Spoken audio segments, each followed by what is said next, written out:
Bapak,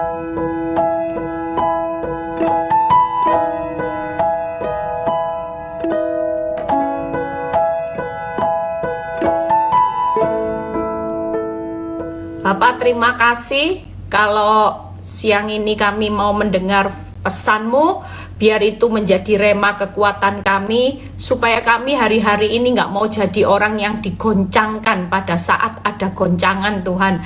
Tapi kami mau berdiri teguh di atas kebenaran-Mu, karena Engkau pembela kehidupan kami. Terima kasih Bapak, urapi bibir lidah hamba-Mu, berkati setiap telinga yang mendengar, biar semua kemuliaan kembali kepadamu. Di dalam nama Tuhan Yesus yang percaya berkata amin. Ya, shalom semuanya. Ya, berapapun yang join ya, sudah enggak apa-apa. Saya baru sampai Surabaya, karena nanti malam saya pikir sudah nggak bisa live juga, saya sibuk ya. Jadi saya pikir ada kesempatan untuk siang ini saya live sebentar, nanti pesannya Tuhan keburu lupa ya. Jadi saya hari ini akan berkhotbah tentang bagaimana jangan goyah di tengah goncangan ya. Satu tema yang bagus, bagaimana ada banyak orang sebenarnya anak Tuhan itu nggak boleh goyah di tengah goncangan. Kalau kita tahu Tuhan itu berpihak buat saudara, maka harusnya yang menopang saudara itu tangan Tuhan yang kuat. Senyatanya orang benar itu standarnya, kalau kita ini benar-benar mengenal siapa Tuhan kita. Misalnya kita mengenal, ya, kita mengenal Bapak Presiden kita, atau kita mengenal orang tua kita. Misalnya, kita tahu pasti bahwa orang tua kita pasti menolong kita di tengah keadaan apapun. Walaupun hari itu kita ngalami badai, kita nggak akan pernah takut karena kita tahu sumber perlindungan dari orang tua kita itu pasti aman. Dan saudara pasti akan berlari kepada pertolongan orang tua. Sama dengan halnya dengan kita sebagai anak Tuhan. Kita ini standarnya nggak boleh goyah, ya. Kalau kita goyah, maka kita ini belum meyakini Tuhan sepenuhnya. Makanya Daud berkata, aku memandang rendah musuh-musuhku. Orang kalau goyah itu memandang masalahnya besar, tapi memandang kecil Tuhannya. Tangkep ya. Kalau kita berani berdiri hari ini teguh di atas fakta yang memang hancur-hancuran, itu karena kita tahu bahwa kita yakin Tuhan yang menopang kita, yang melindungi kita, yang menyertai kita, itu sudah berkata bahwa aku telah mengalahkan dunia. Jadi sekali lagi, kalau kita standarnya sudah mengalahkan dunia, kita hari ini juga sebagai anak Tuhan, kita hari ini sudah keluar lebih dari pemenang, ya, kita sudah dijamin. Bapak kita sudah berkata mengalahkan dunia, bahkan Tuhan tidak pernah gagal menjadikan kita keluar lebih dari pemenang. Maka yang jadi pertanyaannya, kenapa kita mesti takut? Kenapa kita mesti khawatir menghadapi kehidupan ini? Kita pasti berdiri teguh, kita pasti berkata sama diri kita sendiri, hai jiwaku, jangan goyah di tengah goncangan. Orang yang goyah di tengah goncangan itu akan jadi sasarannya iblis, ya. Saudara lihat tadi sementara saya perjalanan, saya itu mengingat ada satu orang yang konseling sama saya. Dia bilang gini, Bu, kali ini saya akan menyerah. Karena saya sudah memberi pengampunan suami selingkuh, selingkuh lagi, kembali lagi, selingkuh lagi, kembali lagi. Ini sudah ketiga kali. Jadi kali ini bolehkah Bu saya menyerah? Saya cuman bilang sama ibu ini, Bu, ibu ndak usah menyerah. Karena kalau ibu menyerah, sekalipun ibu sudah lulus 2 kali, ya, ibu tetap di mata Tuhan itu sebagai orang yang gagal. Kenapa? Karena ibu hari ini menghadapi tantangan, nyalinya sudah kecil, ya, nyalinya sudah berkecil hati. Ibu seolah-olah dengan ketiga ini, maka ibu pasti hari ini kalah. Enggak. Kalaupun Tuhan izinkan satu proses, ibu harus tangkap ini next level. Ibu lagi naik kelas untuk dipercaya perkara yang jauh lebih besar, berkat yang jauh lebih besar. Kenapa ndak ibu ambil aja proposalnya Tuhan? Daripada ibu lepaskan suami, ibu ndak ambil apa-apa dari proposalnya Tuhan dengan proses yang hari ini ada lagi kejadian yang membuat ibu sakit hati. Sekalipun ibu bilang gini, Bu, kali ini lebih parah loh Bu, kali ini dia punya kesombongan menghina saya lebih parah Bu, sudah ndak mau ngomong sama sekali sama saya, seolah-olah saya ini seperti penyakit yang menjijikkan dia. It's okay ibu, saya bilang, ibu jangan melepas proposalnya Tuhan, walaupun bungkusnya itu ndak bagus. Ya, mungkin Tuhan datang hari-hari ini dengan bungkus yang jelek. Rasanya saudara sendiri hari ini ndak mau terima bungkus ini. Tapi satu hal yang saudara perlu tahu, hari-hari ini yuk, jangan pernah tolak apapun proses yang Tuhan izinkan. Sekalipun itu membuat goncangan yang besar atas ekonomi, rumah tangga, pekerjaan, ya kesehatan. Jangan pernah dilepas. Karena proposalnya Tuhan walaupun terlihat bungkusnya jelek, tapi dalamnya semuanya indah. Bahkan kita dijamin tidak pernah kalah karena Tuhan itu sudah mengalahkan dunia. Kita pasti berhasil dibawa keluar Tuhan lebih dari pemenang. Itu sebabnya hari-hari ini siapapun yang lagi ngalami proses tetap tenang. Saya sudah kupas berulang kali, orang benar itu lagi ngalami ujian 3. Karakter lulus, ujian iman, yang hari ini di tengah goncangan kita lagi dipaksa Tuhan tidak boleh melihat, tapi percaya. Orang yang selalu melihat fakta akan goyah, tapi kalau orang belajar percaya itu tidak akan goyah di tengah goncangan. Dia akan melihat Tuhan dan Tuhan. Yang dilihat cuman janji Tuhan pasti digenapi. Yang dilihat kehendak Tuhan yang terbaik pasti digenapi. Yang dilihat rencana Tuhan yang terindah pasti digenapi. Yang dilihat kuasa Tuhan sanggup melakukan segala sesuatu itu pasti digenapi. Tapi waktu dan cara Tuhan bukan waktu dan cara saudara.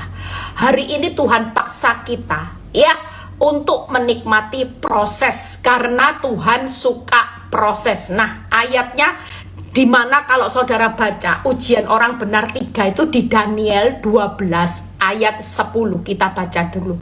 Hari-hari ini kita sedang menghadapi akhir zaman. Banyak orang yang hari-hari ini kena goncangan mendadak, saudara. Pastikan kalau itu goncangannya makin besar, saudara juga tidak akan goyah. Orang benar yang selalu punya keyakinan yang penuh sama Tuhan, dia tidak akan pernah digoncangkan oleh apapun. Dia akan tetap memandang rendah musuh. Banyak orang akan disucikan. Nah ini, lihat ya, disucikan secara karakter, ujian respon. Yang kedua, dan dimurnikan secara iman seperti emas. Dan diuji secara kesetiaan. Makanya lihat ya ayat ini berbicara, tetapi orang-orang fasik yang tidak ngerti firman, waktu diuji mereka tetap berlaku fasik.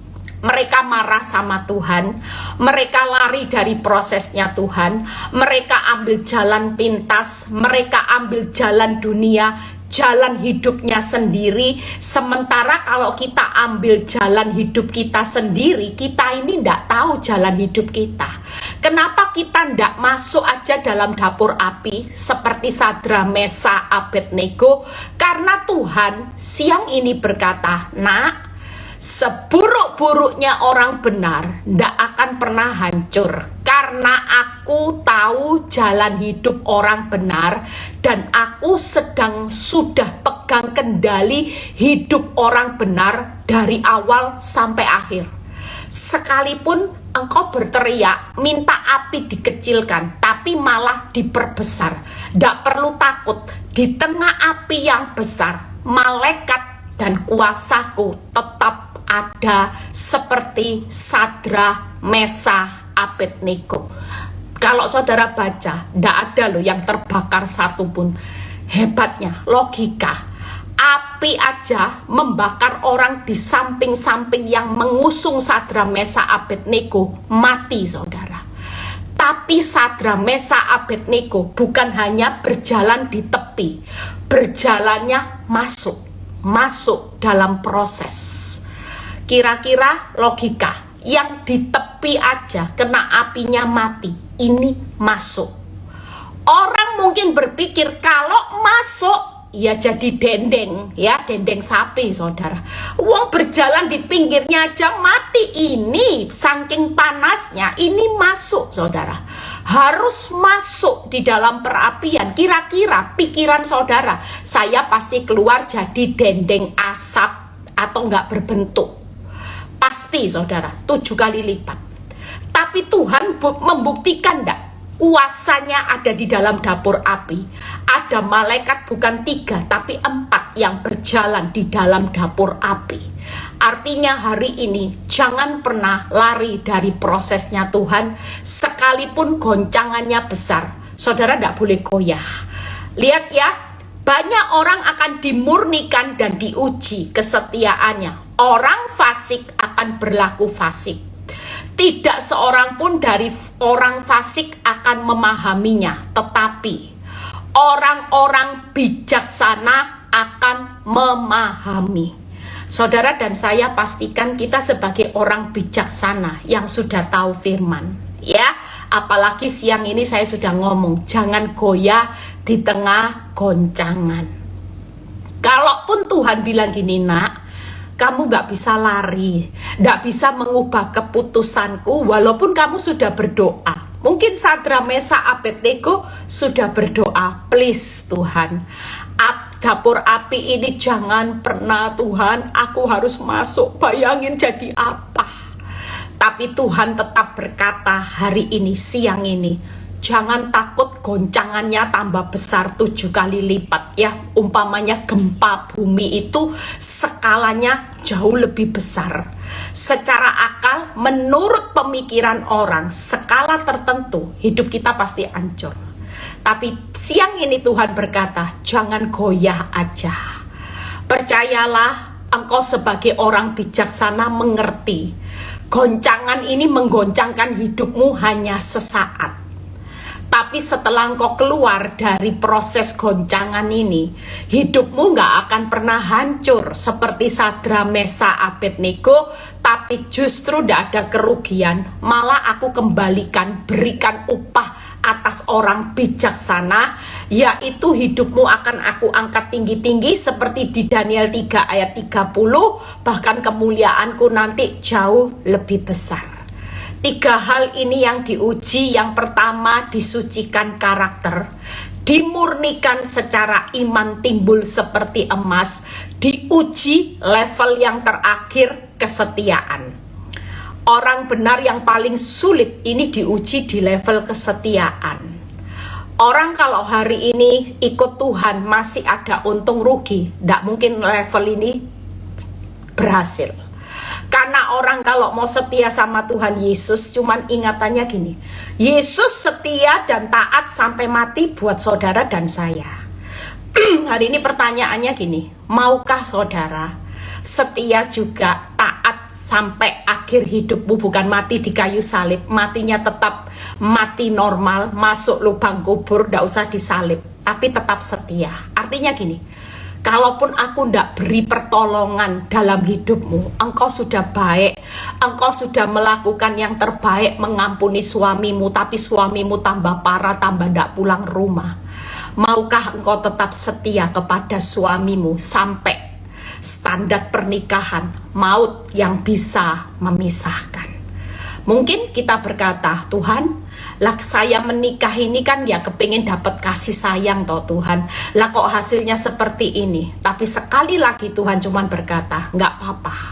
Aku sedang mencari level-level orang yang diuji kesetiaannya datang sama aku. Nggak lagi bawa proposalnya. Tapi dia mulai lepas proposalnya. Cuman datang sama aku, Tuhan. Kalau memang proses ini harus dilanjutkan, jadilah menurut kehendak-Mu. Aku cuman seorang hamba. Hari ini dulu saya kalau datang sama Tuhan bawa proposal. Kehendakku. Tapi waktu saya mengerti firman, hari ini saya ingin membalas kebaikan Tuhan yang sudah setia dan taat sampai mati. Matinya buat saudara dan saya. Hari itu saya nggak mau bawa proposal saya lagi. Justru saya datang sama Tuhan. Mana proposalmu Tuhan? Tangkap ya saudara, yuk, level ini nggak gampang saudara. Tapi kalau orang benar bisa lulus tiga-tiganya, wow, itu nggak main-main. Sadra Mesa Abednego itu lulus. Karakter lulus, iman percayanya walaupun lihat orang sekitarnya mati, dia tetap harus masuk dapur api yang ketujuh. Artinya kesetiaan imannya hari itu sudah teguh tapi hasil tidak berubah. Dia tidak pernah bawa proposalnya, tapi proposalnya Tuhan. Siang ini yuk kalau doa, ngomong sama Tuhan, Tuhan aku sudah tidak bawa proposalku. Aku mau tanya proposalnya Tuhan apa. Karena setiap saudara dan saya, ya, Yesus berkata apa? Di Yohanes 4 kalau enggak, Yohanes berapa ya yang berkata gini, makananku adalah melakukan kehendak Bapa. Maukah kita semua hari ini juga makanan kita adalah melakukan kehendak Bapa? Jangan pernah bawa proposal kehendakku lagi dirubah. Proposal kehendakku dihapus. Mulai datang sama Tuhan. Tuhan siap. Kehendakmu yang terbaik pasti terjadi. Di balik goncangan yang besar, aku tetap percaya. Kehendak Tuhan tidak pernah menghancurkan hidupku. Tapi kehendakmu selalu the best buat aku. Bukan pedes ya saudara, the best. Yang terbaik buat saudara dan saya. Hari ini pastikan yuk kita mau ya. Kenapa saya bawa levelnya orang benar 3? Karena kitab Daniel 12 ayat 1 berbicara akhir zaman. Saudara sedang disucikan, karakter dimurnikan iman seperti emas dan diuji kesetiaannya. Sekali Yesus tetap Yesus. Level kesetiaan ini paling tidak gampang, tapi kita mau melewatinya supaya kenapa? Saya banyak ibu-ibu yang bertahan dengan pernikahan karena kita semua mau menyelesaikan proposalnya Tuhan di firman-Nya bahwa aku benci perceraian, tidak ada yang bisa memisahkan pernikahan sampai ya Yohanes 4 ayat 34 sampai maut yang bisa memisahkan. Itu proposalnya Tuhan. Hari ini apa yang jadi proposalnya Tuhan buat hidup saudara dan saya? Hidupi. Walaupun tidak masuk akal, tidak apa-apa ya. Lihat apa yang tadi pagi saya share sebentar sejenak. Apa yang harus kita lakukan kalau hari ini kita harus tidak goyah di tengah goncangan. Simple aja. Yang pertama lihat Mazmur 39 ayat 3 dan 20. Mazmur 39 ayat 3 dan 20. Aku keluh, aku diam, aku membisu. Aku jauh dari hal baik, tetapi penderitaanku makin berat. Hari ini tidak usah takut. Kalaupun kita tidak lihat bukti baik, penderitaanmu, goncanganmu makin berat. Lihat ayat ke-20. Aku keluh, tidak kubuka mulutku, sebab engkau sendirilah yang bertindak. Kata sendiri ini bagus. Saya selalu suka kalau Tuhan bilang gini, Eli aku sendiri, aku tidak butuh pertolonganmu, aku tidak butuh pertolongan siapapun. Kalau aku sendiri yang akan bertindak, kamu takut apa? Di tengah goncangan yang besar, keadaanmu yang tidak ada bukti baik, penderitaanmu yang puncak, karena memang goncangannya aku sedang goncang, rumah tanggamu, keuanganmu aku goncang, sampai rasanya saudara, orang kalau digoncang awal pasti pusing, ya. Tapi kalau kita tahu alamat kemana kita berlari, berlindung, Tuhan yang melindungi saudara di tengah goncangan, maka kita tidak akan goyah. Tangkap saudara, realitamu tambah tergoncang, keadaan tambah tidak baik, penderitaanmu tambah buruk. Sekali lagi, kita cuman diam, Tuhan yang action. Tangkap ya. Jadi jangan goyah, diam aja, mulut tidak usah marah, tidak usah bersungut-sungut, tidak usah ngomel. Orang diam itu melakukan langkah ini, kita lompat. Bagaimana Daud kita lihat ya.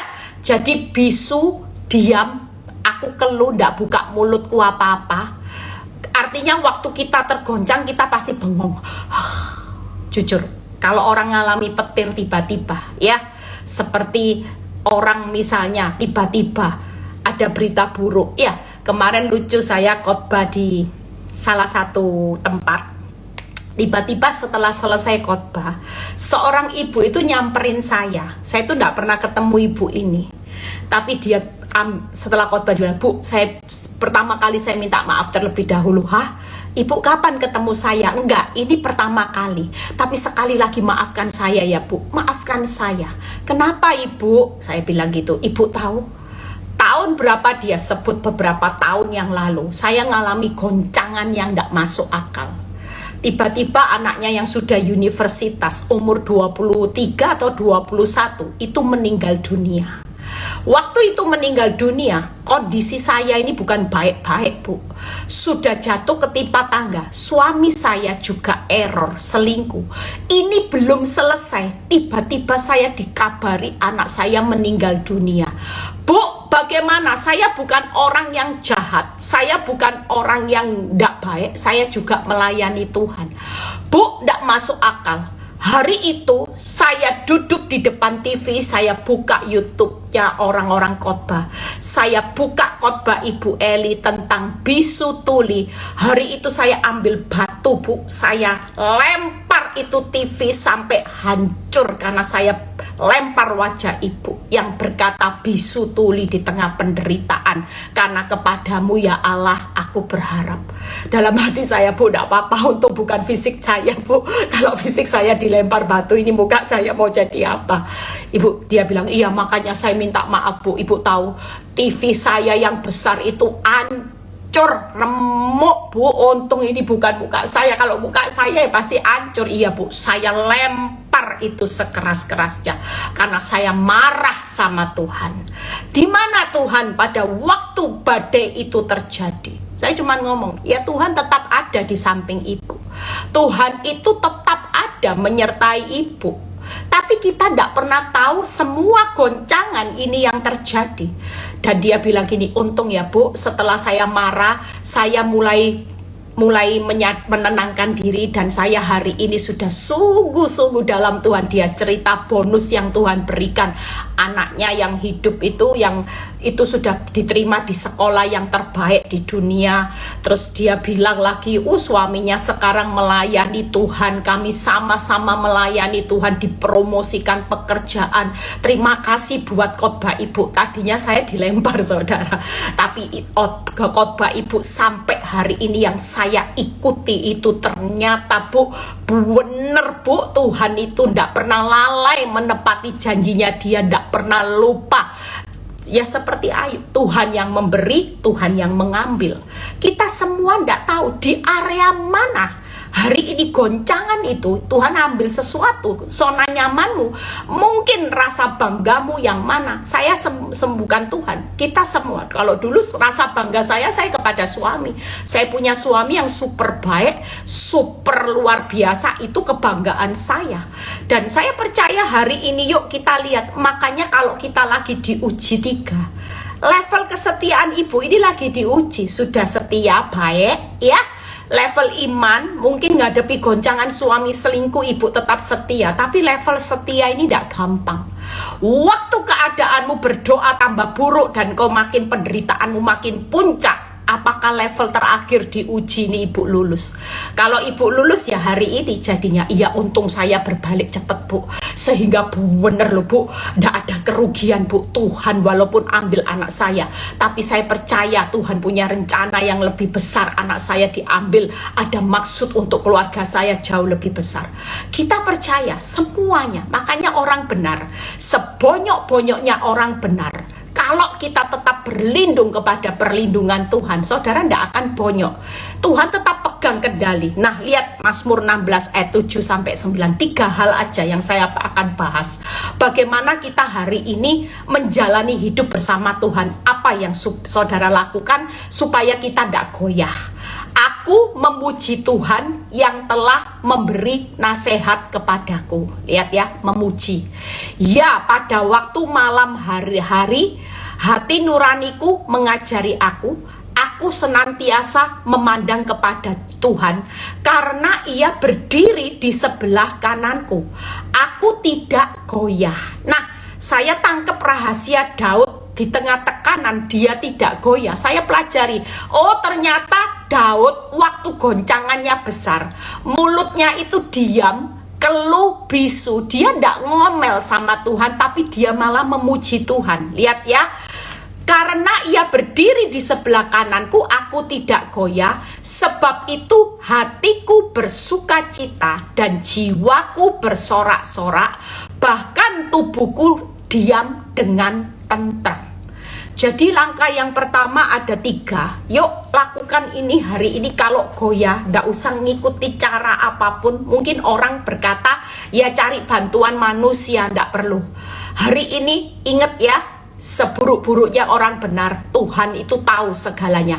Karena hari ini di tengah keadaan hidupmu yang ancur-ancuran, keuanganmu, ekonomi rumah tanggamu yang lagi digugat cerai, Dia tetap ada di sebelah kanan saudara. Jadi tidak usah lari kemana-mana. Yang lagi ngalami terpuruk keuangan, jangan cari hutang online, nanti malah terjerat hutang, nggak bisa bayar. Tapi kita sadar di samping kanan kita itu ada Tuhan, yang Daud berkata, sehingga aku tidak akan goyah. Jadi tenangkan dulu, katakan Tuhan, kamu di sebelah kananku ya, kamu di pihakku, kamu tahu ya, aku hari ini Tuhan tahu ya, aku hari ini bonyok, aku hari ini dirancangkan yang jahat, Tuhan tahu ya. Aku hari ini cuman mau memuji Tuhan, aku cuman mau memandang Tuhan, aku cuman mau tentram bersama Tuhan, tenang. Jadi puji Tuhan, pandang Tuhan, saudara tidak boleh panik lagi, tidak boleh goyah, tentram bersama Tuhan. 3 hal. Mazmur 16 ayat 7-9 itu mulai dipraktekkan. Karena kalau saudara bisa ngelakuin ini, walaupun kenyataannya yang pertama memuji Tuhan.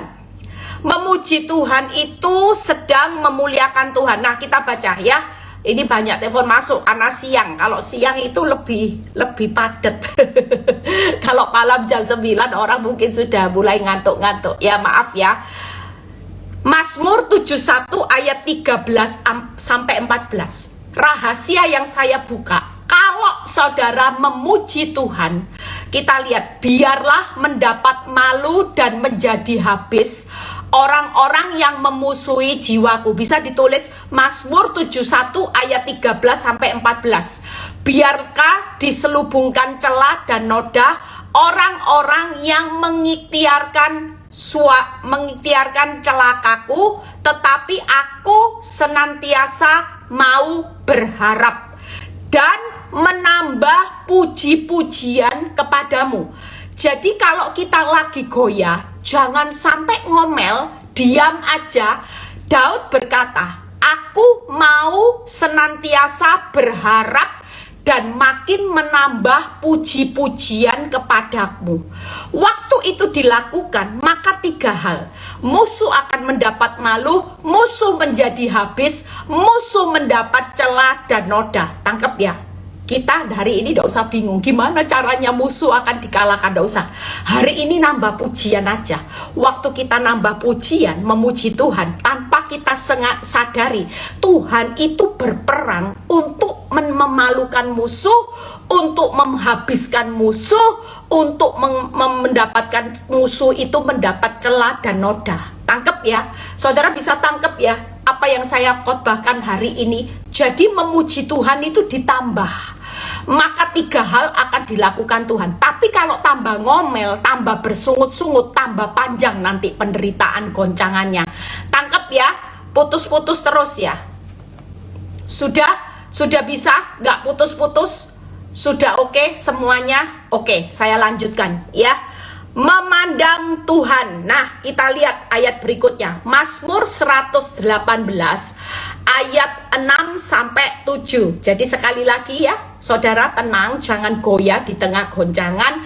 Puji-pujiannya memuji Tuhan. Tuhan kau besar. Jangan ngomong Tuhan hutangku besar, Tuhan pelakorku besar. Nggak ya. Tuhan penyakitku parah, tambah buruk. Enggak ya. Mulai hari ini katakan, how great is our God. Katakan ya, katakan how great is our God ya. Nah berikutnya yuk kita lihat satu ayat pembahasan lagi, kita selesai. Mazmur 118 ayat 6 sampai 7. Tuhan di pihakku, aku tidak akan takut. Apakah yang dapat dilakukan manusia terhadap aku? Lihat ya, saudara sadar ya, Tuhan di pihak saudara, ada di sebelah kanan saudara. Dia tidak pernah tertidur terlelap. Dia tahu pasti apa yang saudara alami. Goncangannya besar, apinya 7 kali lipat. Dia sudah tahu ya. Ya, kalau diangkat nanti ini putus semua. Saya selesaikan cepat aja ya. Nah, yang pertama lihat Mazmur 10. Mazmur di pihakku, aku tidak akan takut. Boleh ditulis Mazmur 118 ayat 6 sampai 7. Tuhan di pihakku, aku tidak akan takut. Tuhan di pihakku itu menolong aku. Aku akan memandang rendah mereka yang membenci aku. Posisikan kalau kita lagi memandang Tuhan, Tuhannya yang besar. Saudara jangan pandang utangmu yang besar, pelakor yang besar, penyakitmu yang vonisnya besar. Enggak ya, PHK-mu besar-besaran enggak apa-apa di perusahaan. Mungkin hari ini banyak orang ngalami PHK besar-besaran. Tapi selama kita memandang Tuhan, Tuhan di pihakku, apa yang dapat dilakukan manusia terhadap aku, Tuhan menolong aku. Langkah berikutnya, selain Daud menambah pujian, dia memandang rendah musuh. Tangkap ya saudara. Hari ini jangan terus lihat masalah, please. Kalau saudara lihat masalah, nanti masalahmu besar, kuasa Tuhannya jadi kecil. Kalau kita kepingin lihat Tuhan yang di pihak kita lagi action, bertindak, maka kita harus memandang Tuhan yang besar. Pandang Yesus. Nah, Mazmur 10 ayat 14. Apa yang dilakukan Tuhan kalau kita memandang Tuhan? Karena Tuhan kan di pihak kita. Ini yang dilakukan Tuhan. Lompat di Mazmur 10 ayat 14. Mazmur 10 ayat 14. Engkau memang melihatnya, sebab engkaulah yang melihat kesusahan dan sakit hati, supaya engkau mengambilnya ke dalam tanganmu sendiri. Kepadamulah orang lemah menyerahkan diri. Kita percaya di tengah goncangan kita memang lemah, karena memang kita tidak bisa buka jalan. Kita ini terbatas akal pikiran, cara pandang, kita tidak tahu jalan hidup kita. Tapi Tuhan tahu segala-galanya ya. Nah, pesan Tuhan hari ini, waktu kita memandang Tuhan, maka Tuhan di pihak saudara akan menolong saudara. Itu yang pertama. Yang kedua, Tuhan mengambil kesusahan saudara. Yang ketiga, Tuhan mengambil rasa sakit. Jadi karena dia ada di pihak, saudara pasti kuat. Karena tiap kali kita pandang Tuhan, mata Tuhan dan mata saudara lagi saling memandang. Tangkep ya, Tuhan berdiri di pihak saudara. Waktu kita pandang Tuhan, kita bisa ambil langkah profetik. Saya bisa bayangin waktu saya susah, saya lihat masalah terus, maka saya tambah stres. Tapi karena posisi saya tahu Tuhan ada di pihakku, dia ada di sebelah kanan, saya noleh ke kanan saudara. Tuhan, Mata Tuhan terlihat ya. Tangkap ya saudara, kita mau ambil langkah profetik ini saudara. Jadi kalau sudah goncangannya besar, yuk sadari Tuhan di sebelah kanan, arahkan kanan. Lihat ke atas. Pandang itu matanya Tuhan. Mata Tuhan juga lagi lihat saudara. Dan Tuhan berkata, aku melihat. Jadi mata Tuhan dan mata saudara itu saling berhadapan. Dan Tuhan ketika saudara pandang Tuhan, Tuhan bilang gini, aku akan tolong engkau. Aku ambil rasa sakitmu. Aku ambil kesusahanmu. Aku yang akan bertindak sendiri untuk menolong engkau. Engkau tidak perlu takut. Tangkap ya. Itu lakukan. Yang pertama tadi apa? Memujinya ditambah ya. Jangan lagi ngomong masalah, maka musuhmu akan dihabiskan, musuhmu akan kena celah dan noda, musuhmu akan mendapat malu. Tenang aja. Yang terakhir, bagaimana kita bisa tentram bersama Tuhan ya. Hari ini yuk kita mau lakukan langkah profetik ini. Tapi ini firman saudara. Daripada mumet pusing 7 keliling cuma bisa pegangi kepala, saudara lihat masalah, saudara akan tambah lama, tambah terpuruk. Tapi mulai hari ini pandang Tuhan sebelah kanan. Dia ada di atas sebelah kanan saudara. Arahkan arah sebelah kanan. Lihat matanya. Mata Tuhan akan melihat. Dan Tuhan bilang gini, aku di pihakmu, siap menolong engkau. Aku sedang ambil kesusahanmu. Aku sedang ambil sakit hatimu. Kita segera praktek ya.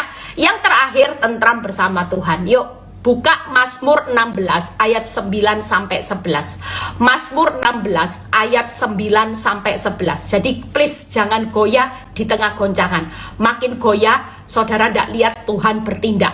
Makin saudara memuji Tuhan, memandang Tuhan, tentram atau tenang bersama Tuhan, maka dia segera action. Dia akan bertindak, dia akan bertindak. Sebab itu hatiku bersuka cita dan jiwaku bersorak-sorak, bahkan tubuhku akan diam dengan tentram. Nah itu ayat berikutnya ke-10. Kenapa Daud paksakan dia tenang bersama Tuhan? Sebab ayat yang ke-10 bisa ditulis Mazmur 16 ayat 9 sampai 11. Sebab engkau tidak menyerahkan aku ke dunia orang mati dan tidak membiarkan orang kudusmu melihat kebinasaan. Engkau memberitahukan kepadaku jalan kehidupan. Di hadapanmu ada sukacita berlimpah-limpah. Di tangan kananmu ada nikmat senantiasa. Waktu kita tenang ya, Tuhan itu tangannya ambil alih beban hidupmu. Dia bilang gini, nak aku pegang tanganmu, aku tidak akan serahkan engkau ke dalam kebinasaan, ke dunia orang mati hancur. Tapi aku memberitahukan tanganmu, aku gandeng ke jalan kehidupan, di mana tangan ini akan terlihat bagaimana ada sukacita yang berlimpah-limpah di depan. Di tangan kananmu ada nikmat senantiasa. Artinya hari ini kalau kita tenang, maka Tuhan tidak akan menyerahkan kita ke dunia orang mati, tapi menuju kehidupan. Tuhan tidak akan membiarkan hidupmu hancur. Tuhan itu sudah menyediakan sukacita yang berlimpah-limpah dan nikmat senantiasa. Tangkap ya. Jadi mulai hari ini praktek yuk. Cari Tuhan, arahkan mata ke Tuhan. Tangannya dicari juga, tenang aja. Masih ada Tuhan. Saudara percaya bahwa Tuhan tidak akan menyerahkan saudara untuk mati, menuju kebinasaan. Dengan proses yang tergoncang ini bawa saudara selamat.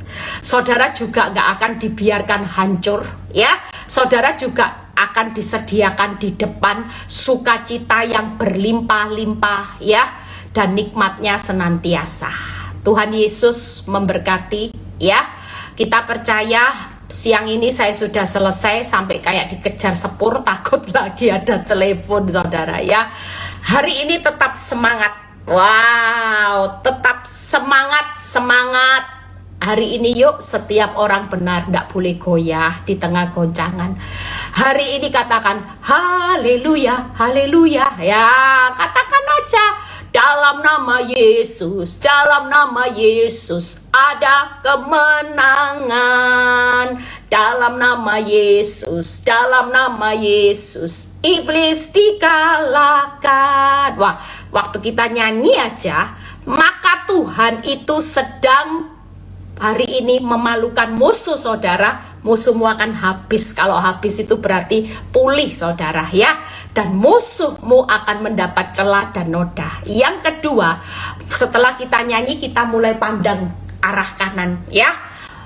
Bayangkan mata Tuhan, lihat mata saudara bertatap-tatapan. Percayalah, saat saudara bertatapan, Tuhan di pihak saudara, pasti tolong saudara. Dia ambil kesusahan dan rasa sakit. Dan yang ketiga, saudara tetap tenang di tengah goncangan, tidak boleh goyah. Maka saat saudara tenang, maka Tuhan itu tidak akan menyerahkan saudara pada kebinasaan, tidak membiarkan hidup kita hancur. Tenang aja, tenang, tidur tenang, makan tenang, semua tenang. Pokoknya tenang, tenang, tenang, tenang. Tenang sambil dengerin khotbah saya, tenang sambil ikut Zoom, tenang nanti sambil ikut retreat PD Victory. Dan Tuhan sudah sediakan hari ini, siang ini Tuhan berkata, nak, di balik goncanganmu yang besar ada pertolonganku yang ajaib, sukacita yang berlimpah-limpah, nikmat haujet senantiasa. Senantiasa itu selalu, always. Hari ini yuk kita mau profetik terus. Hal yang simple tapi saudara tidak pernah lakukan kan? Nah, makanya itu saudara tidak lihat terobosan. Mulai sekarang jangan lihat masalah, jangan lihat rekening koran, jangan lihat handphone suami, jangan lihat sosmednya pelakor, wanita tobat. Mulai sekarang arahkan mata Tuhan di sebelah kanan. Dia lagi melihat saudara. Saudara, kalau Tuhan sering lihat saudara, saudara jangan buang muka terus ya. Kita lagi tatap-tatapan sama Tuhan. Percayalah, saya terlalu percaya dengan langkah yang sederhana ini akan ada banyak kesaksian nanti ya. Saya tunggu kesaksian ibu-ibu, bapak-bapak yang sudah ditolong. Kesaksian yuk di Zoom yuk ya. Di PD Victory saya lagi tunggu data-datanya setiap minggu. Tuhan Yesus memberkati. Kita semua mau berdoa ya. Saudara tetap semangat hari ini. Yang belum daftar retreat yuk segera daftar. Kita kan lagi persiapan mental jadi Laskar Kristus. Siap dimurnikan secara iman, siap disucikan secara karakter. Ibrani 12 ayat 10, siap diuji kesetiaan. Wow, siapa yang hari ini mau menjadi Laskar Kristus tidak akan goyah di tengah goncangan. Maju, pantang, mundur. Tidak boleh mundur ya. Maju, pantang, mundur. Kan di depan sudah ada pertolongan yang ajaib. Tenang aja, kalau tidak bisa belalaut, pertolongan Tuhan ajaib. Ada nikmat senantiasa, ada sukacita berlimpah-limpah, Tuhan sudah sediakan. Besok yang Selasa ada onsite, yuk datang, kejar firman. Tambah cari firman, tambah memuji Tuhan. Itu harus kita lakukan. Maka tanpa kita sadari, saat kita memperbanyak pujian, musuh sedang dihabiskan sama Tuhan. Musuh sedang diberi celah, diberi noda, sedang dipermalukan. Siapa yang hari ini punya orang jahat lagi ngerekain yang jahat, tenang aja ya. Nggak usah lihat kehidupannya terus dibanding-bandingkan. Kok enak Tuhan, ambil suamiku kok enak Tuhan. Nanti iri hati. Iri hati itu mematikan. Orang bodoh itu iri hati ya. Sakit hati, iri hati itu adalah perbuatan bodoh yang mematikan. Jadi alangkah jauh lebih baik ya, hari ini kita semua praktek. Makanya saya tadi siang-siang ini sebenarnya sibuk saudara, tapi saya berusaha memberikan ini supaya kita praktek sama-sama ya. Mulai sekarang ambil langkah profetik. Nggak usah cari pertolongan, mau lari ke gunung-gunung keramat. Nggak, ini cara yang tip yang sederhana. Nggak usah keluar kocek uang ya. Nggak perlu bayar jasa orang, nggak perlu transport. Di mana saudara berada ngalami goncangan, langsung ambil langkah profetik. Di mobil kalau dengar goncangan langsung nyanyikan, aku percaya ya, nyanyi aja. Tuhan, aku percaya kuasamu dan sebagainya. Kita nyanyi, setelah kita puji Tuhan, kita ambil langkah profetik. Saudara ambil langkah ke kanan, tatap mata Tuhan, dan saudara mulai katakan bahwa aku akan menjadi tenang. Setelah itu setir mobil, makan, sudah tenang, karena Tuhan sudah action waktu kita ngelakuin langkah profetik. Tidak boleh panik ya. jangan goyah. Tuhan Yesus memberkati. Sampai ketemu Rabu di Zoom. Besok yang onset Selasa ketemu saya di PD Victory Surabaya. Bawa jiwa-jiwa. Kesenangan Tuhan adalah sukacita. Kita hari ini mau ya kejar kesenangan surga dan seluruh malaikat surga, yaitu bawa jiwa-jiwa buat Tuhan. Tuhan Yesus memberkati. Terima kasih Bapa, kami menyerahkan apa yang menjadi pergumulan kami. Kami sudah tidak takut, tidak perlu goyah. Kami mau jadi kuat. Kami tidak perlu jadi orang-orang yang hari ini orang fasik, tapi orang bijaksana yang selalu berjalan dengan tidak akan pernah goyah di tengah goncangan. Urapi Tuhan setiap kami yang hari ini mengalami proses apapun. Engkau berkati mereka dalam pekerjaan, rumah tangga, kesehatan, semuanya dalam perlindungan Tuhan. Kami tidak perlu takut dengan peperangan melawan kebenaran itu. Kami percaya Tuhan, iblis yang berusaha mematahkan kebenaran firman, tapi kami hari ini akan berdiri di atas kebenaran. Kami mau praktek kebenaran karena kebenaran itu memerdekakan kami. Terima kasih Bapak. Kalau sebentar kami mau berpisah satu dengan yang lain, biar kami mengangkat tangan kami menerima berkat Tuhan, berkat Abraham, Ishak, Yakub. Damai sejahtera Allah Bapa, Putra dan Roh Kudus menyertai saudara dan saya mulai saat ini sampai Maranatha Tuhan Yesus datang kedua kali. Yang diberkati dan percaya berkata amin. God bless semuanya. Semangat, semangat, semangat. Tuhan Yesus memberkati.